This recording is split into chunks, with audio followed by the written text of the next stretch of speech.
PM Modi એક દિવસ માટે મહિલાઓને સોંપશે પોતાના social media accounts. Mann Ki બાતમાં મોટી જાહેરાત। વડાપ્રધાન નરેન્દ્ર મોદીએ રવિવારે મન કી બાત કાર્યક્રમમાં મહિલાઓ માટે મોટી જાહેરાત કરી છે। તેમણે પોતાના તમામ સોશિયલ મીડિયા એકાઉન્ટ્સ એક દિવસ માટે મહિલાઓને સોંપવાની જાહેરાત કરી છે, જેથી મહિલાઓ પોતાની વાત અને વિચારો દુનિયા સમક્ષ રજૂ કરી શકે। વડાપ્રધાન મોદી 8 માર્ચના રોજ આંતરરાષ્ટ્રીય મહિલા દિવસ નિમિત્તે આ ખાસ પહેલ શરૂ કરશે। વડાપ્રધાન મોદીએ મન કી બાતમાં કહ્યું કે જો તમે દરેક ક્ષેત્રમાં નજર રાખો તો તમને જોવા મળશે કે મહિલાઓનું યોગદાન કેટલું વ્યાપક છે। આ વખતે મહિલા દિવસ નિમિત્તે હું એક એવી પહેલ શરૂ કરવા જઈ રહ્યો છું જે આપણી નારી શક્તિને સમર્પિત હશે।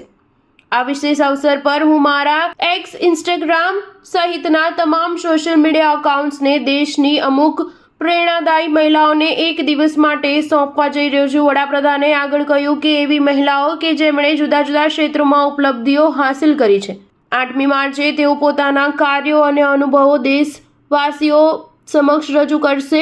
પ્લેટફોર્મ ભલે મારું હશે, પરંતુ ત્યાં અનુભવ, પડકારો અને ઉપલબ્ધિઓ આ મહિલાઓની હશે। તમે પણ અવસરનો લાભ મેળવવા માંગતા હોવ તો નમો એપ પર બનાવેલા એક વિશેષ ફોર્મના માધ્યમથી જોડાઈ શકો છો। જો તમે પણ ઈચ્છતા હોવ કે આ અવસર તમને મળે તો નમો એપ ડાઉનલોડ કરી એક વિશેષ ફોર્મના માધ્યમથી આ પહેલમાં ભાગ લઈ શકો છો। મારા ટ્વિટર અને ઇન્સ્ટાગ્રામ એકાઉન્ટ્સની મદદથી વિશ્વ સમક્ષ પોતાની વાત રજૂ કરી શકો છો। તો આવો મહિલા દિવસ પર આપણે સાથે મળીને આ અદ્ભુત નારી શક્તિની ઉજવણી કરીએ, સન્માન કરીએ, નમન કરીએ। ન્યૂઝ 7 હંમેશા સચ્ચાઈની સાથે।